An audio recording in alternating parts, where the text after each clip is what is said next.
Hello साथियों, स्वागत है आप सभी का हमारे प्लेटफॉर्म विद्यातरु पर। साथियों, एसएससी जीडी 2027 की जितने भी साथी हमारे तैयारी कर रहे हैं उन सब के लिए एक सरकार के द्वारा एक बड़ा झटका मारा दिया गया है। सरकार ने छात्रों के साथ में धोखा किया है और चर्चा करेंगे इस 50% आरक्षण जो लागू किया है उसके बारे में।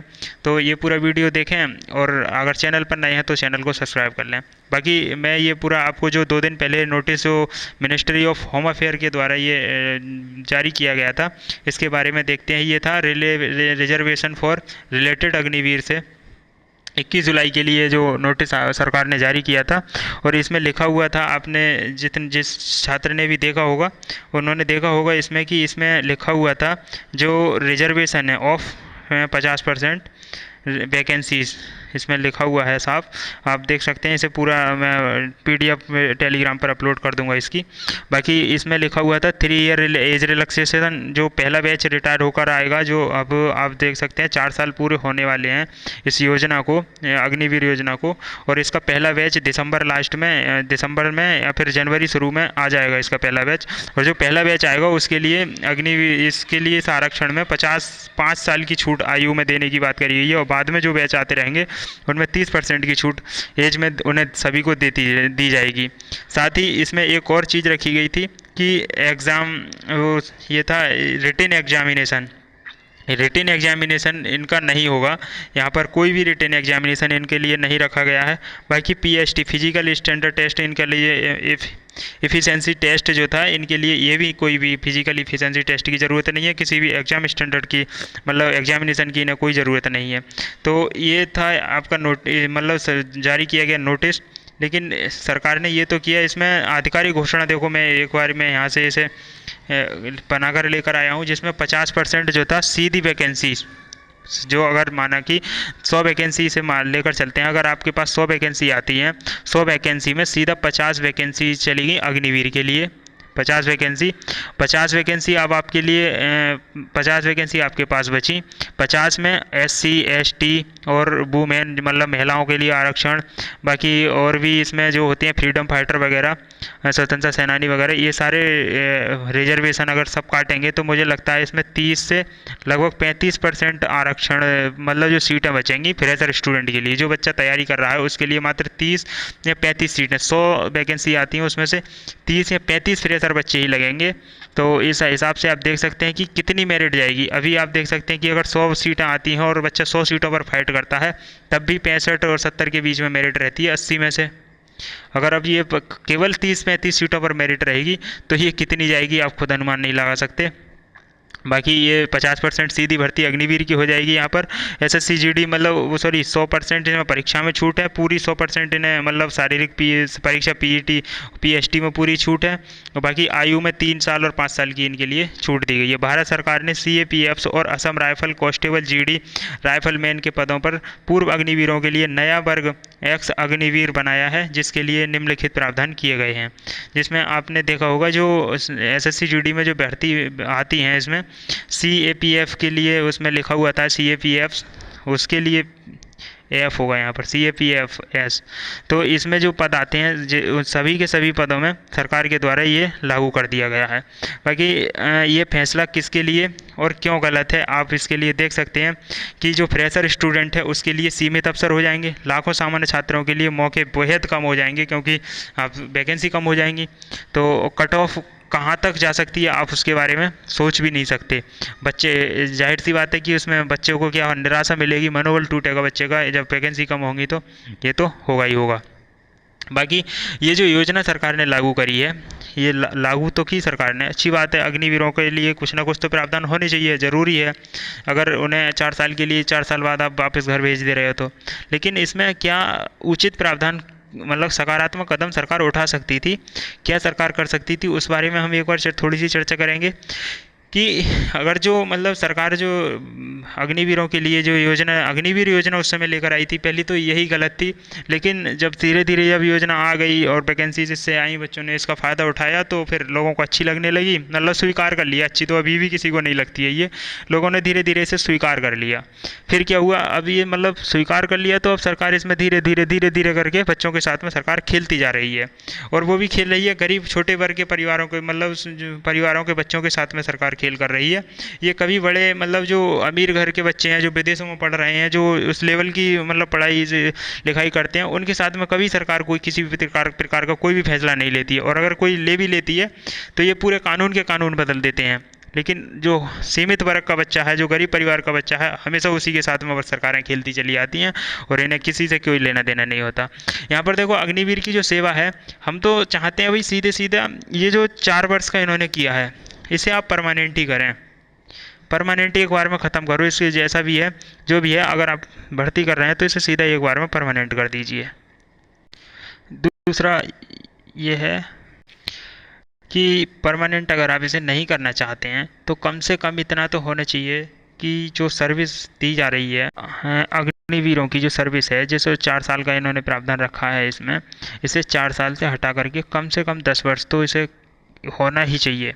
10 वर्ष, क्योंकि कोई बच्चा इसमें जो एज का क्राइटेरिया है, मतलब 17.5 से ये भर्ती करते हैं और 21 साल 22 साल तक ये भर्ती करते हैं। माना कि अगर कोई बच्चा 22 साल में भी भर्ती हो जाता है तो 4 साल 21 साल या 22 साल में भर्ती होता है तो 25 या 26 साल में रिटायर होकर घर आ जाएगा। भाई 25 और 26 साल में एक सैनिक को आप रिटायर करके घर भेज दे रहे हैं, तो क्या 25-26 साल में एक सैनिक को आप रिटायर करने लायक समझने लगे हैं कि बेकार समझने लगे क्या?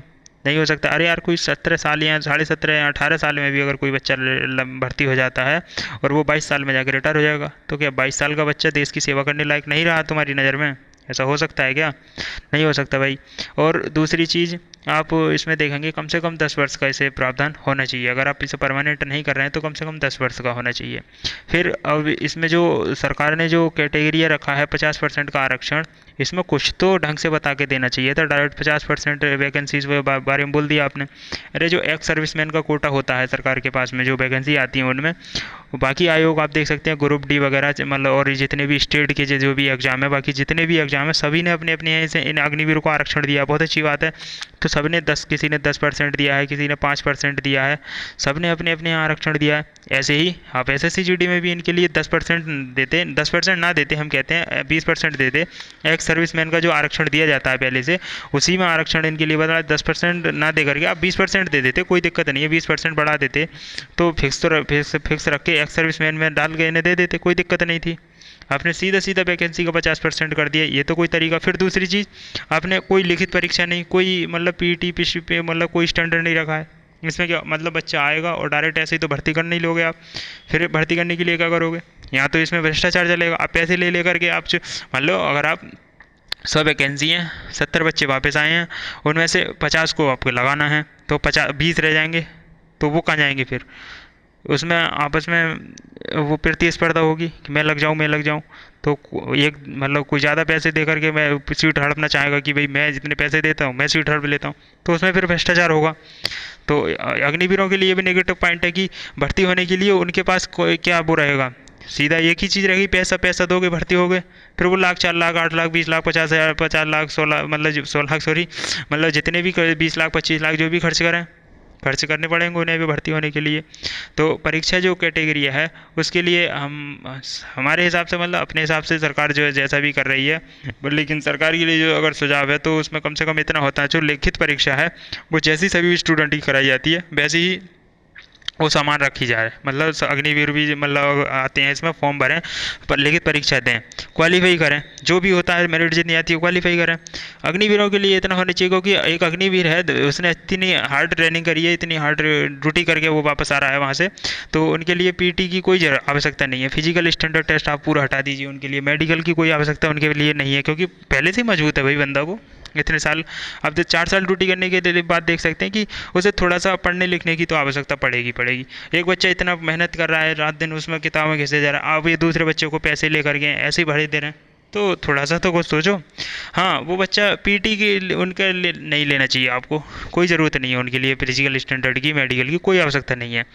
तो ये है, मेडिकल में हल्का फुल्का मेडिकल तो ले सकते हैं, कोई दिक्कत नहीं है। बाकी ये हैं सारी चीज़ें, और इन सब चीज़ों के ऊपर हम क्या कर सकते हैं इसके ऊपर, इसमें थोड़ी चर्चा करते हैं। देखो एसएससीजीडी की जो लड़ाई है ये 2 चरणों में, अभी मैं इसके बारे में आगे देखूंगा कहाँ कहाँ से ये शुरुआत हुई है। तो जो ट्विटर कैंपेन है ये आप देख सकते हैं 1 अगस्त के लिए, 1 अगस्त, 1 अगस्त लिखा हुआ है ये, 1 अगस्त के लिए ट्विटर यानी कि फ़िलहाल में जो एक्स इसका नाम कर दिया गया है, एक्स पर stop under score SSCGD under score 50% under score reservation करके ये एक मतलब हैशटैग दिया गया है। और इस हैशटैग का यूज करके आप 1 अगस्त को सभी स्टूडेंट जा करके ट्विटर कैंपेन, ज़्यादा से ज़्यादा लोग उस पर जुड़ें और ज़्यादा से ज़्यादा लोग वहाँ पर मतलब जो वो है ट्वीट करें। तो वहाँ बाकी जो है दूसरा ये है, इसमें दिल्ली हाई कोर्ट में इसके लिए मतलब जो है केस के लिए जो बात की थी, मैं ये दिखाई देता हूँ आपकी हमेशा किसी भी क्षेत्र में आपके लिए अगर ज़रूरत पड़ती है कि लड़ाई लड़ने की शिक्षा के क्षेत्र में, तो मात्र आपकी आवाज़ उठाने वाला पूरे ऑनलाइन प्लेट एजुकेशन में आपके पास सिर्फ एक ही बंदा होता है। किसी भी चीज़ की आवाज़ उठानी हो, ये बंदा कभी पीछे नहीं हटता है, हमेशा स्टूडेंटों के साथ में इसी बंदे ने आवाज़ उठाई है आज तक। किसी भी आंदोलन को, किसी भी मतलब आवाज़ को लेकर के देख लीजिए, हर समय यह बंदा आप सभी के साथ में रहता है। बाकी इस समय इस आंदोलन मतलब इस चीज़ पर चर्चा करने के लिए कोई टीचर, कोई इस समय इतना आगे बढ़ के नहीं आ रहे हैं। अब धीरे धीरे लोगों ने वीडियो बनाना शुरू कर भी दिए हैं, लेकिन सर ने सबसे पहले इस चीज़ की आवाज़ उठाई है और सबसे पहले मतलब इस चीज़ के बारे में दिल्ली हाई कोर्ट में केस डालने के लिए इन्होंने आपसे मतलब डाटा मांगा है। जो एसएससी के स्टूडेंट हैं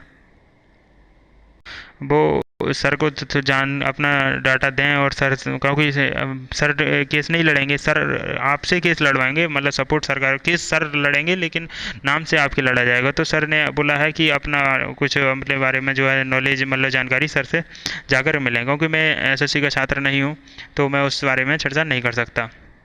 बाकी 1 अगस्त के लिए आप तैयार रहें इसे ट्विटर कैंपेन को लेकर के।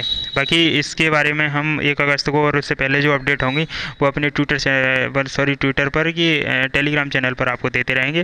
तो जुड़े हमारे मतलब हमारे उसमें चैनल बायो में मैं पहले कमेंट में इसकी लिंक दे दूँगा अपने टेलीग्राम चैनल की, वहाँ से आप उसे फॉलो करके रखें और वहाँ आपको सारी जानकारी मिलती रहेंगी।